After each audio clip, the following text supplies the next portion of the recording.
In this video, I want to talk about two different types of chemical formulas, empirical formulas and molecular formulas.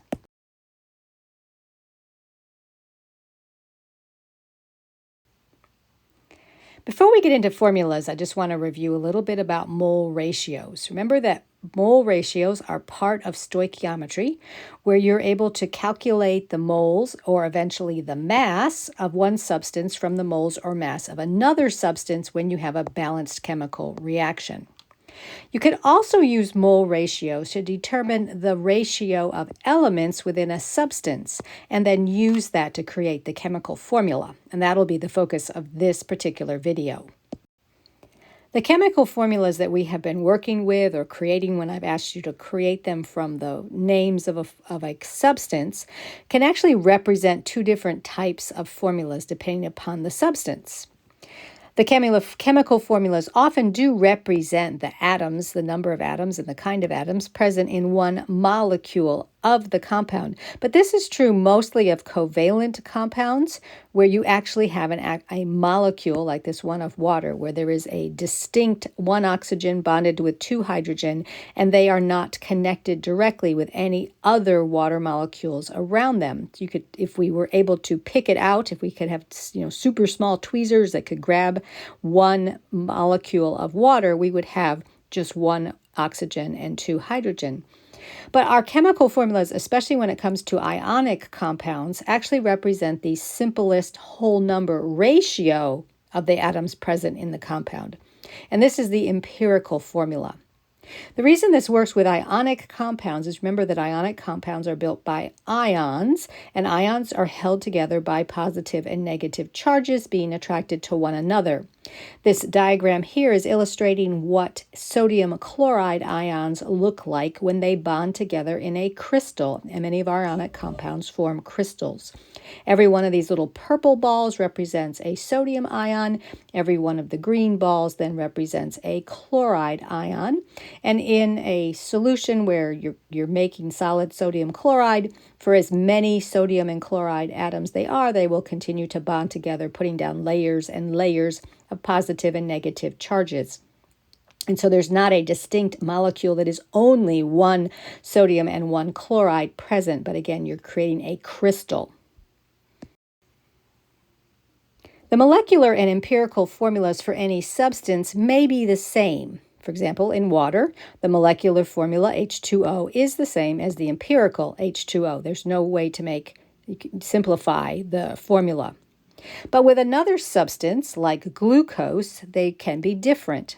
The molecular formula is C6H12O6, but you can express that as an empirical formula of CH2O, basically by dividing all of these subscripts by 6. Empirical formulas can be determined by chemical reactions, by chemical experiments, along with a little bit of stoichiometry and math. There are two techniques. The first one is to decompose a substance, which we don't know the formula of, and determine the percent of the different atoms that are in that substance by the mass in order to then determine the number of moles of each. And then once we have the number of moles, we can go on from there.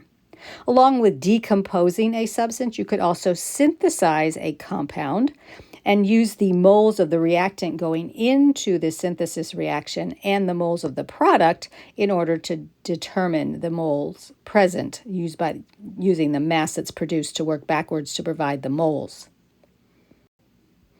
There's this little rhyme that's used to help you remember the process. The first line says percent to mass, and then mass to mole, divide by small, and multiply till whole. And I'm going to go through these 4 steps with it to illustrate it. The first step says percent to mass. In this case, we're starting with a substance that has been decomposed, and it was discovered by mass to be made up of 48.38% carbon, 8.12% hydrogen, and then the rest is oxygen, 43.5%. So from that information, how do we figure out its empirical formula? The first step is to turn these percentages into mass. The easiest way to do that is just assume that instead of 100%, you have 100 grams of the substance, and therefore every percent can be read as grams. For example, 48.38 grams of or percent of carbon becomes 48.38 grams of carbon. The next step is to take that mass and turn it into moles for each of these particular atoms. So we have 48.38 grams of carbon, and we know that 1 mole of carbon is 12.0 grams. I set this up as a multiplication formula just to show you that our grams are going to cancel out, leaving us with moles in our answer. But of course, mathematically, it would just be the same thing as dividing by 12.0. This gives us an answer of 4.08. You would do the same thing with each of the other two substances. So 8.12 grams of hydrogen, well then 1 mole of hydrogen, 1 molar mass of hydrogen is 1.01 grams. And then again, setting up this way, our grams are going to cancel out. So we have moles as the answer. I should probably write the unit. Here we have 8.04 moles.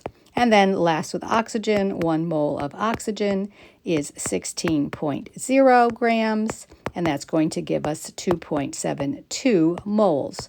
So we've taken our mass values and using the molar mass for each of these atoms, turned it into a mole value. The third step is divide by small. And by that, I mean you divide by the smallest number of moles. You divide each of these values by the smallest number. So the smallest number on here, obviously, is 2.72.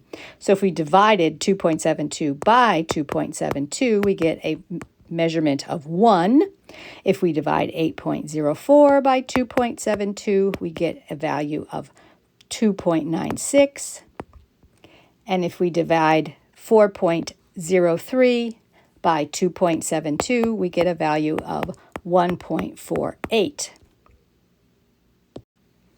The final step is to multiply till whole. And in this case, we're thinking about whole numbers.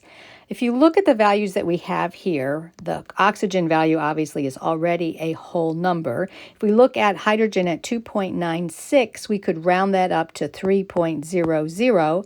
And then carbon 1.48, well, really going all the way to 2 would be too much, but going to 1.50 is a very close rounding. And then we think, okay, so 3 is already a whole number, but 1.5 is not. What do we have to do to make 1.5 a whole number? Well, if we multiply that by 2, we get 3.0. And then whatever we do, we had to multiply this one by 2, so we have to go and do it with everybody else. So the 3 times 2 will give us 6, and the 1 times 2, of course, gives us 2. And these final numbers then become the subscripts for these 3 atoms in the empirical formula of this substance that we're investigating. So we would have carbon 3, hydrogen 6, oxygen 2. So C3H6O2 is the empirical formula for this substance that we have been working with, where we were given the percentages, turned those into moles, divided those moles by the smallest mole ratio to create the values that we then put into whole numbers. This was the illustration using the decomposing a substance where you were starting with percentages. But of course, if you were synthesizing a product and using that as a way to find the empirical formula, you would be skipping the percentage and coming in on step 2, where you had mole values for the various things that you were investigating. The second method for determining molecular formulas from empirical, you can also work backwards and determine a molecular formula if you have the empirical one and you know the mass of a substance. And so in this case, our example is that we have an empirical formula of CH2, and we know it has a molar mass of 70.11 grams per mole. And we can use that information to work backwards to figure out the molecular formula by taking this molar mass of 70.11